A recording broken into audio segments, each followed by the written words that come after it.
Good morning students. आज का हमारा टॉपिक है energy level diagram for hydrogen. इस टॉपिक में हम हाइड्रोजन एटम की डिफरेंट ऑर्बिट्स में इलेक्ट्रॉन के लिए एनर्जी की बात करेंगे। डिफरेंट ऑर्बिट्स के करस्पॉन्डिंग एनर्जीज की बात करेंगे।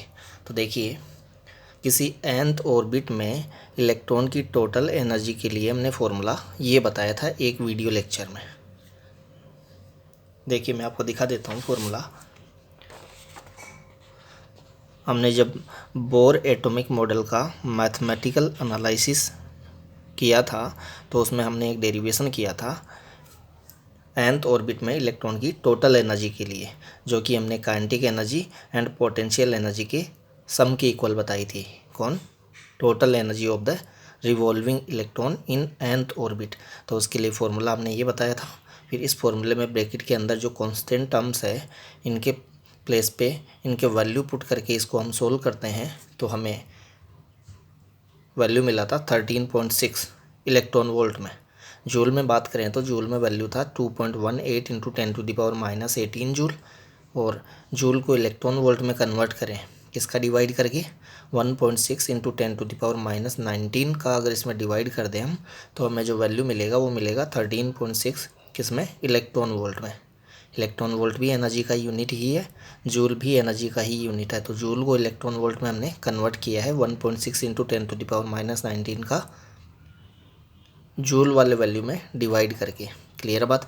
तो ये फॉर्मूला, ये जो फॉर्मूला है -(Z²/n²) 13.6 इलेक्ट्रॉन वोल्ट, यही फॉर्मूला यूज में लिया है हमने आज के हमारे टॉपिक में।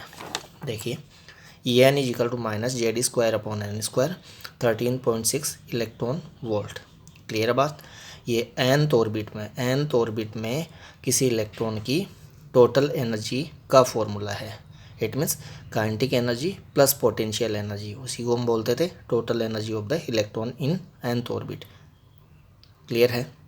अब देखिए, अगर हम हाइड्रोजन एटम की बात करें तो हाइड्रोजन के लिए Z जो है वो 1 होता है। एटॉमिक नंबर जो है हाइड्रोजन के लिए वो 1 होता है। तो यहाँ Z के प्लेस पे 1 पुट करें तो 1 का स्क्वायर कितना हो गया, 1 ही होगा। It means -1/n² 13.6 electron volt.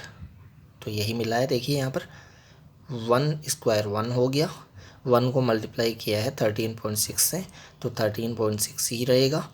Upon में n² है ही, माइनस है ही, यूनिट इलेक्ट्रॉन वोल्ट मैंने लगा ही दिया है। क्लियर है बात?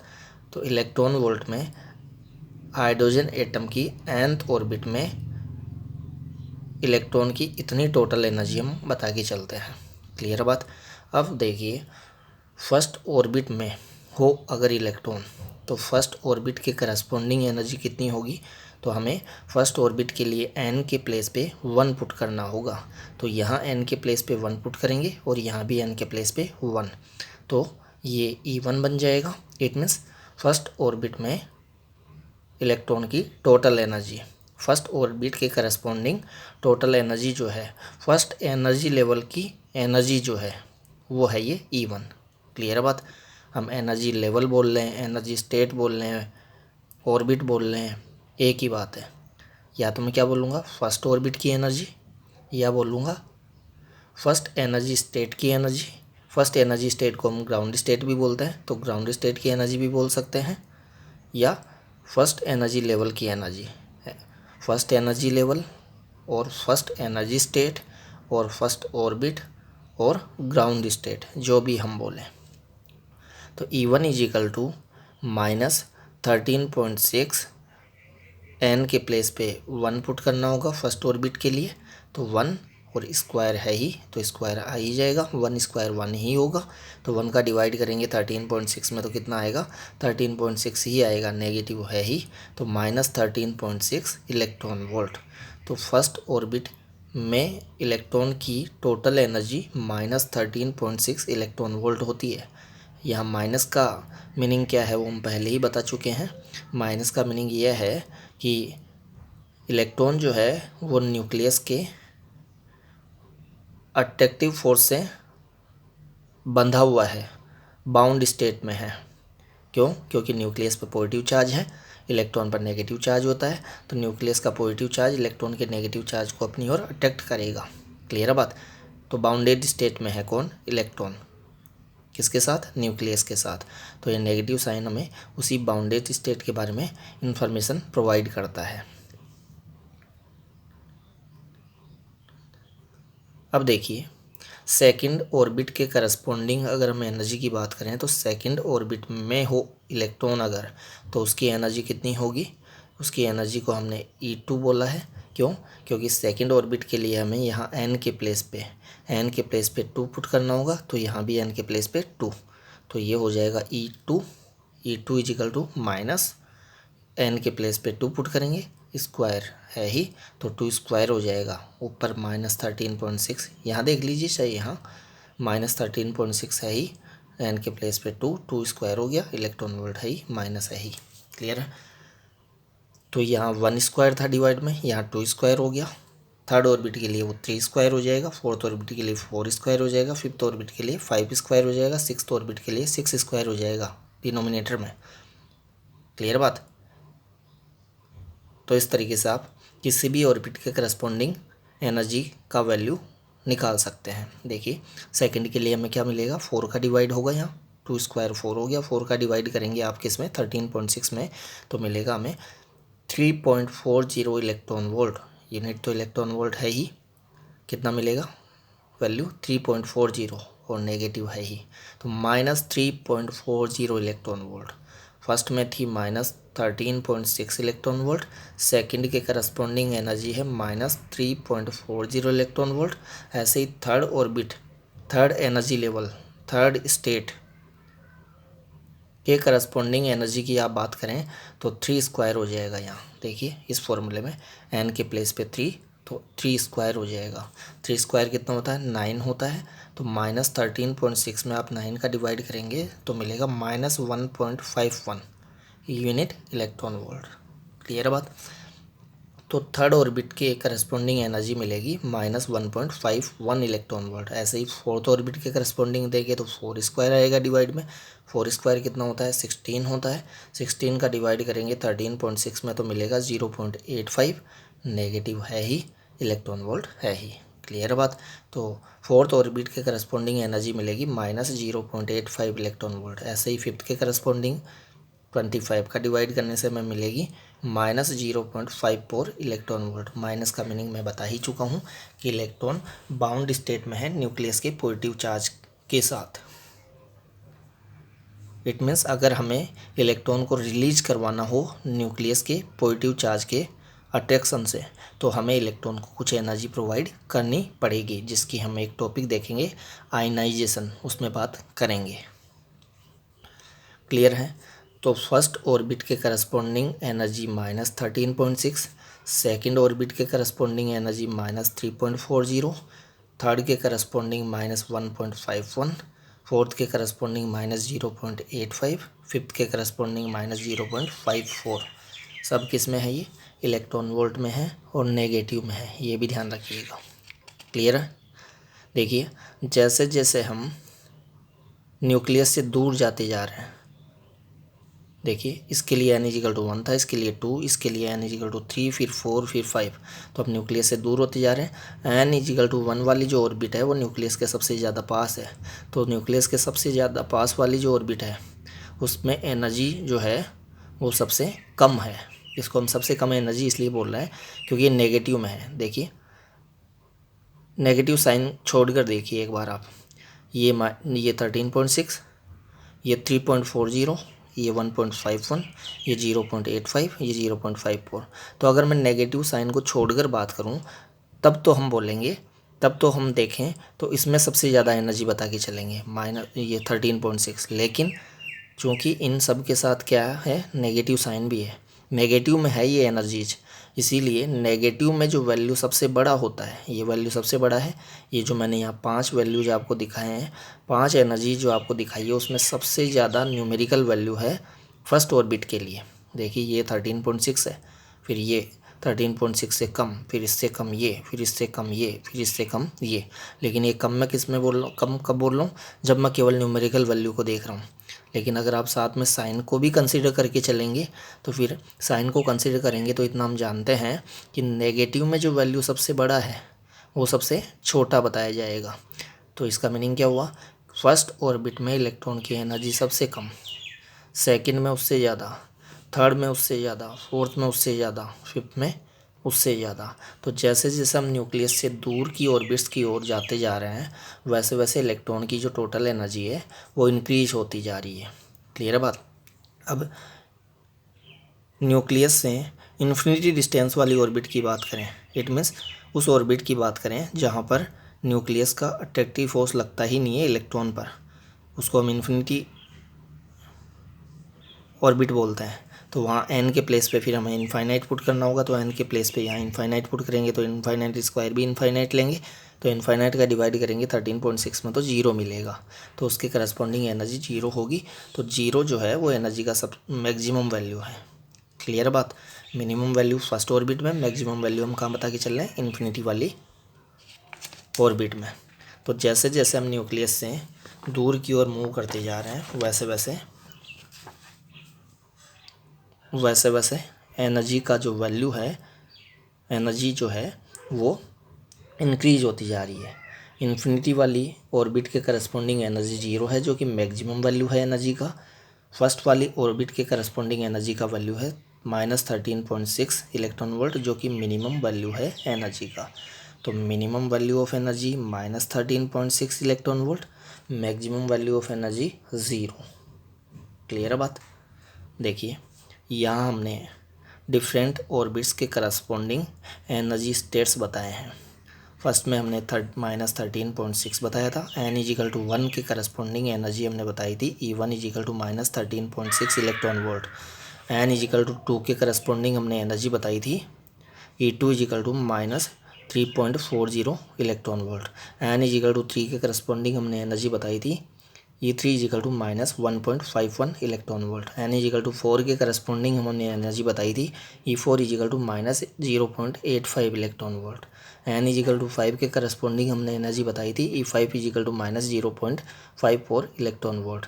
इसी तरीके से हम अपर ऑर्बिट्स के लिए भी देख सकते हैं n=6, n=7, n=8 और फाइनली n=इन्फिनिटी के लिए जो कि कितनी मिल जाएगी, जीरो मिल जाएगी। क्लियर बात।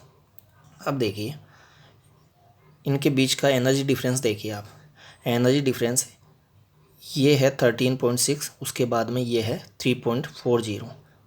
क्लियर बात। तो इनका डिफरेंस अगर हम देखें तो 13.6 माइनस 3.40 करके देखिए आप, फिर इन दोनों के बीच का डिफरेंस देखिए, एनर्जी डिफरेंस 3.40 माइनस, मैं नेगेटिव साइन को छोड़ के बात कर रहा हूँ, 3.40 माइनस 1.51। तो इन दोनों के बीच का एनर्जी डिफरेंस जो है वो इन दोनों के बीच का जो एनर्जी डिफरेंस है उससे थोड़ा कम है। फिर इन दोनों के बीच का एनर्जी डिफरेंस देखेंगे आप 1.51 माइनस 0.85। तो ये जो एनर्जी डिफरेंस है वो इन दोनों के बीच के एनर्जी डिफरेंस से कम है। फिर इन दोनों के बीच में जो एनर्जी डिफरेंस है उससे थोड़ा कम एनर्जी डिफरेंस होगा इन दोनों के बीच का एनर्जी डिफरेंस। क्लियर है। फिर इन दोनों के बीच के एनर्जी डिफरेंस से ये वाला एनर्जी डिफरेंस और कम होगा। इट मीन्स जैसे जैसे हम अपर ऑर्बिट्स की ओर जाते जा रहे हैं वैसे वैसे उनके बीच का जो एनर्जी डिफरेंस है वो डिक्रीज होता जा रहा है। इसीलिए हमने first energy state and second energy state के बीच का जो गैप है वो ज़्यादा दिखाया है। फिर सेकंड एंड थर्ड के बीच का जो गैप है वो थोड़ा उससे कम लिया है। थर्ड एंड फोर्थ के बीच का गैप उससे थोड़ा कम है। इस गैप से ये वाला गैप थोड़ा कम है, ऐसे ही इस वाले गैप से ये वाला गैप कम है, ऐसे ही इस वाले गैप से ये वाला गैप कम है। तो इसका मीनिंग ये हुआ कि जैसे जैसे हम न्यूक्लियस से दूर की ऑर्बिट्स की ओर मूव करते जाते हैं, दूर के एनर्जी लेवल्स की ओर मूव करते जाते हैं, दूर के एनर्जी स्टेट्स की ओर मूव करते जाते हैं, वैसे वैसे एनर्जी स्टेट्स के बीच का जो एनर्जी डिफरेंस है वो डिक्रीज होता जाता है। क्लियर बात। तो डायग्राम बनाने में आपको ध्यान रखना है, फर्स्ट एंड सेकंड के बीच का गैप ज़्यादा रखना है, सेकंड एंड थर्ड के बीच का गैप उससे थोड़ा कम, फिर थर्ड एंड फोर्थ के बीच का गैप इससे थोड़ा कम, फोर्थ एंड फिफ्थ के बीच का गैप इससे थोड़ा कम, फिफ्थ एंड सिक्स्थ के बीच का गैप इससे थोड़ा कम। इसी तरीके से आपको डायग्राम ड्रॉ करना है, एनर्जी लेवल डायग्राम ड्रॉ करना है। क्लियर बात। फिर n=1 को हम फर्स्ट एनर्जी स्टेट और ग्राउंड स्टेट बोलते हैं, नॉर्मल स्टेट भी बोल सकते हैं। तो क्या क्या नाम हुए इसके? ग्राउंड स्टेट बोल लीजिए, नॉर्मल स्टेट बोल लीजिए, फर्स्ट एनर्जी स्टेट बोल लीजिए, first energy level. Energy state को आप एनर्जी लेवल भी बोल सकते हैं, एनर्जी स्टेट बोल लीजिए चाहे एनर्जी लेवल बोल लीजिए, लेकिन ये फर्स्ट के लिए है। सेकंड को आप क्या बोल सकते हैं? ये फर्स्ट एक्साइटेड स्टेट है, फर्स्ट एक्साइटेशन स्टेट। ये सेकंड एक्साइटेशन स्टेट, ये थर्ड एक्साइटेशन स्टेट, ये fourth excitation state. It means n is equal to 2 energy state जो है उसको हम बोलते हैं first excitation state. Excitation state क्यों बोल रहे हैं? क्योंकि जनरली हाइड्रोजन एटम का जो इलेक्ट्रॉन है, हाइड्रोजन एटम में एक ही इलेक्ट्रॉन होता है, तो वो जनरली ग्राउंड स्टेट में ही पाया जाता है। It means n is equal to 1 वाली ऑर्बिट में ही वो होता है, n is equal to 1 orbit में वो होता है। कौन? हाइड्रोजन एटम का जो एक इलेक्ट्रॉन है वो। अगर हाइड्रोजन एटम को हम एनर्जी प्रोवाइड कर दें, एक्सटर्नल एनर्जी उसको दे दें, तो उस एनर्जी को एब्जॉर्ब करके अपर ऑर्बिट्स में जा सकता है, एक्साइट हो सकता है। उसको हम बोल सकते हैं कि एटम एक्साइट हो गया है, एक्साइटेड स्टेट में आ गया है। तो ये तो ग्राउंड स्टेट है ही, इसमें तो रहता ही है वो। आप एक्सटर्नल एनर्जी प्रोवाइड नहीं करेंगे तब इलेक्ट्रॉन जिस ऑर्बिट में रहता है उसी को हम बोल रहे हैं ग्राउंड स्टेट, तो इसमें तो होगा ही होगा वो। अब उसको अगर एक्सटर्नल एनर्जी प्रोवाइड कर दें तो कितनी आपने एक्सटर्नल एनर्जी प्रोवाइड करी है उस बेस पर वो या तो n इजिकल टू 2 में होगा, या n इजिकल टू 3 में होगा, या n इजिकल टू 4 में चला जाएगा, इस तरीके से। तो अगर वो n इजिकल टू 2 में चला गया है इलेक्ट्रॉन, कहाँ से? n इजिकल टू 1 से n इजिकल टू 2 में चला गया है, तो हम बोलेंगे कि वो फर्स्ट एक्साइटेड स्टेट में चला गया है, फर्स्ट एक्साइटेशन स्टेट में चला गया है। तो n is equal to 2 energy state जो है वो फर्स्ट एक्साइटेशन स्टेट है।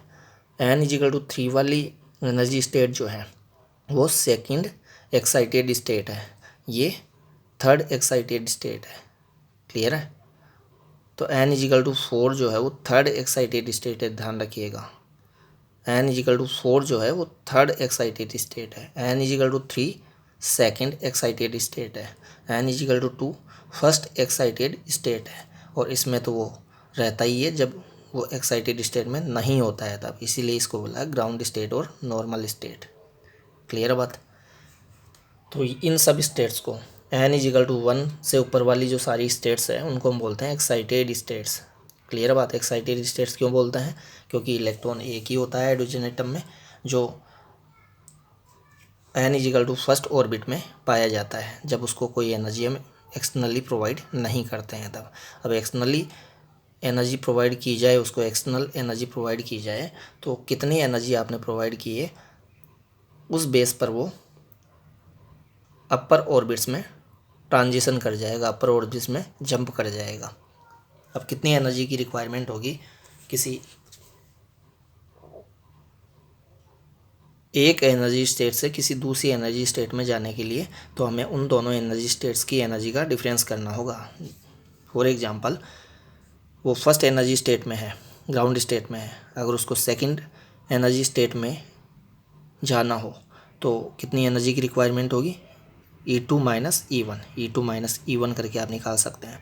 अगर फर्स्ट से उसको कहाँ जंप करना हो, थर्ड में जंप करना हो, तो उसके करस्पॉन्डिंग कितनी एनर्जी उसको प्रोवाइड करनी पड़ेगी, उसके लिए हम E3 माइनस E1 कर लेंगे। अगर फोर्थ में जाना हो तो E4 माइनस E1 कर लेंगे। सब में मैं माइनस E1 क्यों कर रहा हूँ? देखिए, E4 minus E1, E3 minus E1, E2 minus E1 क्यों? क्योंकि वो रहता तो कहाँ है खुद इलेक्ट्रॉन? n इजिकल टू 1 में रहता है, ग्राउंड स्टेट में रहता है, एक ही इलेक्ट्रॉन है, तो वो फर्स्ट ऑर्बिट में ही रहता है, फर्स्ट एनर्जी स्टेट में ही रहता है, ग्राउंड स्टेट में ही रहता है। तो यहीं से जंप करेगा जहाँ भी करेगा। 2 में जाएगा तो भी 1 से जाएगा, 3 में जाएगा तो भी 1 से जाएगा, 4 में जाएगा तो भी 1 से जाएगा। क्लियर है? तो इसी को हम बोलते हैं energy level diagram of hydrogen atom and its various spectral series. अब देखिए, स्पेक्ट्रल सीरीज की हम बात करते हैं। पिछले वीडियो लेक्चर में भी हमने बात की थी हाइड्रोजन एटम के लाइन स्पेक्ट्रम की वेरियस स्पेक्ट्रल सीरीज की, हमने पिछले वीडियो लेक्चर में बात की थी। 5 हमने सीरीज बताई थी, Lyman series, Balmer series, Paschen series, Brackett series, Pfund series. देखिए, इसके लिए पिछले वीडियो लेक्चर में हमने ये डायग्राम बताया भी था कि इलेक्ट्रॉन सेकंड ऑर्बिट से फर्स्ट में ट्रांजिशन करे, या थर्ड से फर्स्ट में, या फोर्थ से फर्स्ट में, या फिफ्थ से फर्स्ट में, या 6 से फर्स्ट में, या 7 से फर्स्ट में, या इन्फिनिटी से फर्स्ट में। फर्स्ट में ट्रांजिशन हो फर्स्ट से ऊपर वाली किसी भी ऑर्बिट से, किसी भी एनर्जी स्टेट से, तो उसके करस्पॉन्डिंग, उस ट्रांजिशन के करस्पॉन्डिंग जो स्पेक्ट्रल लाइन हमें मिलेगी, उन सब स्पेक्ट्रल लाइंस के ग्रुप को हम बोलते हैं लाइमन सीरीज। तो यहाँ तो हमने सर्कुलर ऑर्बिट्स की फॉर्म में सीरीज को बताया था, या हम एनर्जी स्टेट की फॉर्म में बता रहे हैं। देखिए एनर्जी स्टेट को हमने हॉरिजॉन्टल पैरेलल लाइंस की फॉर्म में ड्रॉ किया है। ये हॉरिजॉन्टल लाइंस है और एक दूसरे के पैरेलल भी है। तो एनर्जी स्टेट्स को हम, ये सब एनर्जी स्टेट्स ही है, एक ग्राउंड एनर्जी स्टेट और ये ऊपर वाली जो है एक्साइटेड एनर्जी स्टेट्स। क्लियर है बात। तो इन एनर्जी स्टेट्स को हम पैरेलल एंड हॉरिजॉन्टल लाइंस की फॉर्म में ड्रॉ करके बता रहे हैं यहाँ। तो यहाँ देखिए ये फर्स्ट एनर्जी लेवल है, तो सेकंड से फर्स्ट में आए, चाहे थर्ड से फर्स्ट में आए, चाहे फोर्थ से फर्स्ट में आए। अब आपके माइंड में यार होगा कि फोर्थ में थोड़ा ना होता है इलेक्ट्रॉन, इलेक्ट्रॉन तो फर्स्ट में होता है। लेकिन अगर इलेक्ट्रॉन को हम एनर्जी प्रोवाइड कर दें और इतनी एनर्जी प्रोवाइड कर दी जाए किसी तरीके से कि वो फोर्थ ऑर्बिट में चला जाए जंप करके, तो फोर्थ ऑर्बिट में चला गया तो फोर्थ ऑर्बिट में फिर वो 10⁻⁻8 सेकेंड या उससे भी कम टाइम तक ही रह सकता है। उसके बाद में फिर वो वापस लोअर ऑर्बिट में ट्रांजिशन करेगा। अब वो लोअर ऑर्बिट में हो सकता है N4 से N3 में आए, हो सकता है N4 से N2 में आए, हो सकता है N2 से N1 में आए, या ऐसा भी हो सकता है कि पहले N4 से N3 में आए फिर N3 से N2 में आए, या N2 से N1 में आए, या ऐसा भी हो सकता है कि N4 से N2 में आए या फिर N2 से N1 में आ जाए। वो किसी भी तरीके से हो सकता है, लेकिन 10⁻⁻8 सेकेंड तक ही कोई इलेक्ट्रॉन एक्साइटेड स्टेट में रह सकता है। उसके बाद में उसको वापस लोअर स्टेट्स में ट्रांजिशन होता है, लोअर स्टेट में ट्रांजिशन होता है और फाइनली वो अपनी ग्राउंड स्टेट में आ जाएगा, फोटोन इमिट करके, रेडिएशन इमिट करके। तो वो जो इमिटेड रेडिएशंस है वो हमें डार्क बैकग्राउंड पर ब्राइट लाइंस की फॉर्म में दिखलाई पड़ती है और उन्हीं को हम बोलते हैं स्पेक्ट्रल लाइंस। और इन सब स्पेक्ट्रल लाइंस के ग्रुप को ही हम लाइमन सीरीज बोल रहे हैं। कौन सी स्पेक्ट्रल लाइंस के ग्रुप को?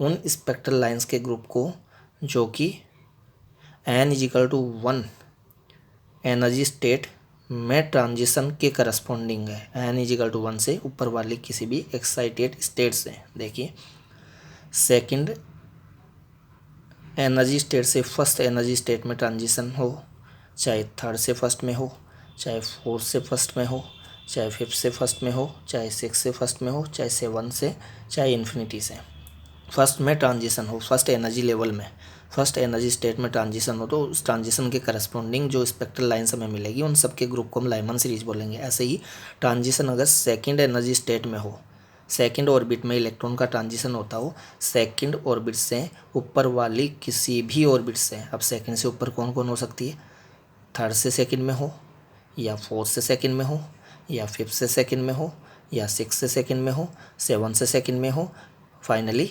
इन्फिनिटी से सेकेंड में हो। तो सेकेंड में इलेक्ट्रॉन का ट्रांजिशन हो किसी भी अपर ऑर्बिट से, सेकंड से ऊपर वाले किसी भी ऑर्बिट से सेकंड ऑर्बिट में अगर इलेक्ट्रॉन का ट्रांजिशन होता हो, तो उस ट्रांजिशन के करस्पॉन्डिंग जो रेडिएशन इमिट होगी वो इमिटेड रेडिएशंस हमें डार्क बैकग्राउंड पर ब्राइट लाइंस की फॉर्म में दिखलाई पड़ेगी। तो उन्हीं लाइंस के ग्रुप को, इन सब लाइंस के ग्रुप को ये हम बोलते हैं बामर सीरीज। ऐसे ही पास्चन में थर्ड में होगा ट्रांजिशन, थर्ड से ऊपर वाली किसी भी एनर्जी स्टेट से, चाहे फोर्थ से थर्ड में, चाहे फिफ्थ से थर्ड में, सिक्स से थर्ड में, सेवन से थर्ड में, फाइनली इन्फिनिटी से थर्ड में। तो थर्ड में होना चाहिए ट्रांजिशन थर्ड से ऊपर वाली किसी भी एनर्जी स्टेट से। तो इन ट्रांजिशंस के करस्पॉन्डिंग जो रेडिएशंस इमिट होगी वो डार्क बैकग्राउंड पर ब्राइट लाइंस की फॉर्म में दिखलाई पड़ेगी और उन सब स्पेक्ट्रल लाइंस के ग्रुप को पास्चन सीरीज कहा जाता है। क्लियर है बात। ऐसे ही ब्रैकेट में फोर्थ एनर्जी स्टेट में ट्रांजिशन होना चाहिए फोर्थ से ऊपर वाली किसी भी ऑर्बिट से। फोर्थ से ऊपर वाली 5 से लेकर इन्फिनिटी तक कोई सी भी एनर्जी स्टेट हो सकती है। 5 से लेकर इन्फिनिटी तक की किसी भी एनर्जी स्टेट से फोर्थ एनर्जी स्टेट में ट्रांजिशन हो, तो उन ट्रांजिशंस के करस्पॉन्डिंग जो स्पेक्ट्रल लाइंस मिलेगी उनको हम ब्रैकेट सीरीज में लेते हैं। उन सब के ग्रुप को, उन सब स्पेक्ट्रल लाइंस के ग्रुप को ब्रैकेट सीरीज कहा जाता है। ऐसे ही फुंड में n=5, it means fifth energy state में ट्रांजिशन होना चाहिए 6 से इन्फिनिटी तक वाले किसी भी एनर्जी स्टेट से। तो इन ट्रांजिशंस के करस्पॉन्डिंग फिर जो स्पेक्ट्रल लाइंस हमें मिलेगी, उन सब स्पेक्ट्रल लाइंस के ग्रुप को हम फुंड सीरीज के अंतर्गत लेते हैं। क्लियर है बात। Lyman series, Balmer series, Paschen series, Brackett series, Pfund series. Lyman series में देखिए इलेक्ट्रॉन n=1 में आना चाहिए, n=1 से ऊपर वाली किसी भी एनर्जी स्टेट से। बामर में n=2 में आना चाहिए, 2 से ऊपर वाली किसी भी एनर्जी स्टेट से। एंड पास्टन सीरीज में थर्ड एनर्जी स्टेट में इलेक्ट्रॉन आना चाहिए, थर्ड से ऊपर वाली किसी भी एनर्जी स्टेट से। ब्रैकेट में फोर्थ में आना चाहिए, फोर्थ से ऊपर वाली किसी भी एनर्जी स्टेट से।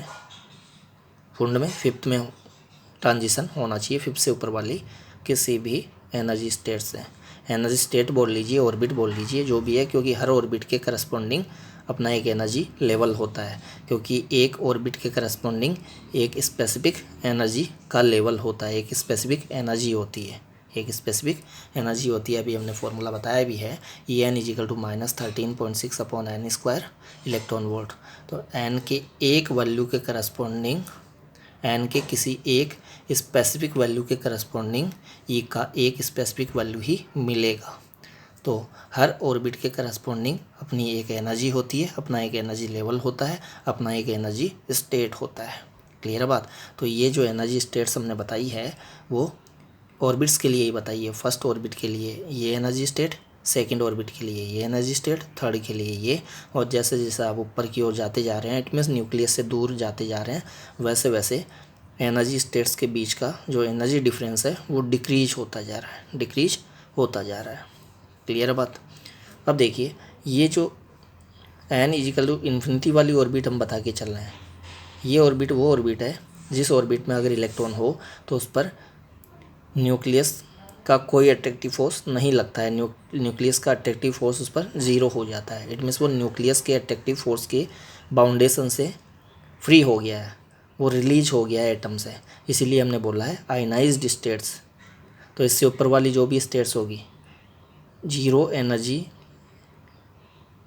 के करस्पॉन्डिंग जो एनर्जी स्टेट है, उससे ऊपर जितने भी एनर्जी स्टेट्स हम बता के चलेंगे वो सब आयनाइज्ड स्टेट्स है। क्लियर है बात। क्योंकि इससे ऊपर पॉजिटिव एनर्जी होगी, इससे नीचे नेगेटिव एनर्जी है। नेगेटिव एनर्जी का मीनिंग हुआ कि इलेक्ट्रॉन न्यूक्लियस के पॉजिटिव चार्ज के अट्रैक्शन के कारण बाउंड स्टेट में है, बंधा हुआ है। इलेक्ट्रॉन को अगर हमें रिलीज करवाना है तो उसे कुछ एनर्जी प्रोवाइड करनी पड़ेगी, एनर्जी प्रोवाइड करनी पड़ेगी। और कितनी एनर्जी प्रोवाइड करनी पड़ेगी, देखिए अगर वो फर्स्ट ऑर्बिट में है इलेक्ट्रॉन तो उसकी एनर्जी कितनी है, -13.6 इलेक्ट्रॉन वोल्ट है। अगर उसको हमें रिलीज करवाना है तो मैंने कहा कि रिलीज वाली स्टेट ये है, E=0 हो जाए तो हम बोलेंगे कि वो रिलीज स्टेट में आ गया है। अब न्यूक्लियस के पॉजिटिव चार्ज के कारण इलेक्ट्रॉन पर कोई अट्रैक्टिव फोर्स नहीं लग रहा है। क्लियर है बात। तो उसी स्टेट को हम बोलते हैं कि अब न्यूक्लियस के अट्रैक्टिव फोर्स के बाउंडेशन से फ्री हो गया है, अब ये एटम से बाहर निकल सकता है। तो वो वाली स्टेट है ये E=0 के करस्पॉन्डिंग। क्लियर है बात। यहाँ आयनाइज्ड हो जाएगा वो। तो -13.6 इलेक्ट्रॉन वोल्ट एनर्जी है जब वो फर्स्ट ऑर्बिट में है तब।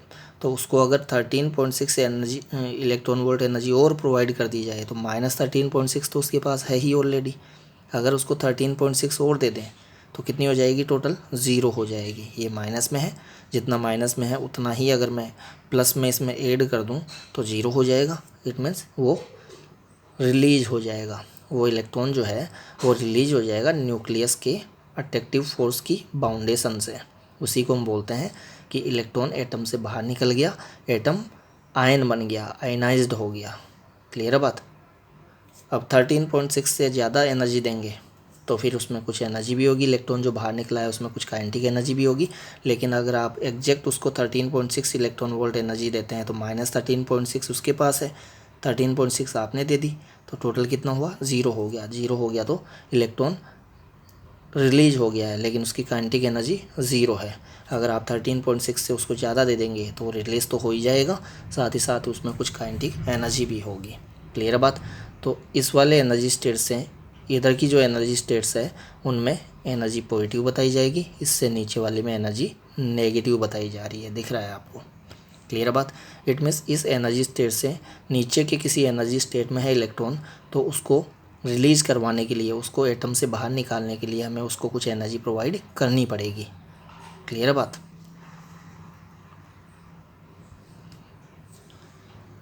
इसकी हम डिटेल में आयनाइजेशन में बात करेंगे।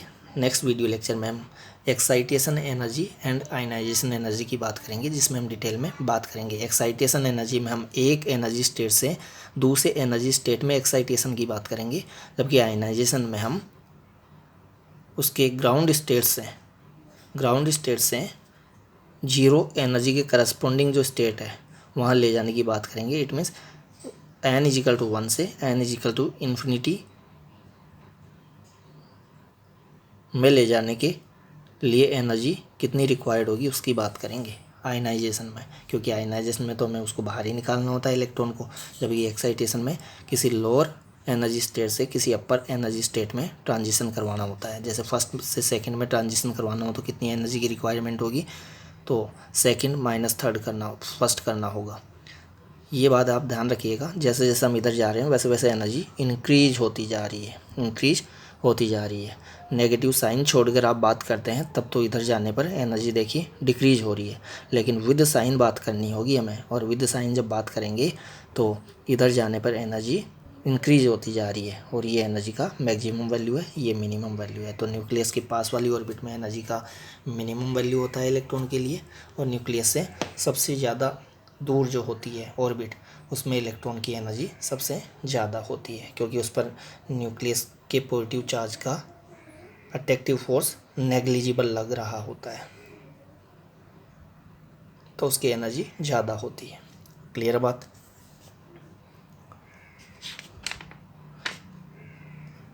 अब देखिए, अगर मैं इन स्पेक्ट्रल लाइंस में किसकी मिनिमम होगी वेवलेंथ, किसकी मैक्सिमम होगी उसकी बात करूं, तो देखिए इन दोनों एनर्जी लेवल्स के बीच का एनर्जी डिफरेंस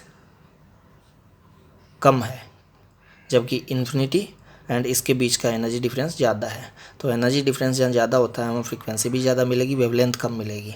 तो इस वाली स्पेक्ट्रल लाइन, किसी भी स्पेक्ट्रल सीरीज की लास्ट वाली जो स्पेक्ट्रल लाइन है उसकी वेवलेंथ होगी सबसे कम,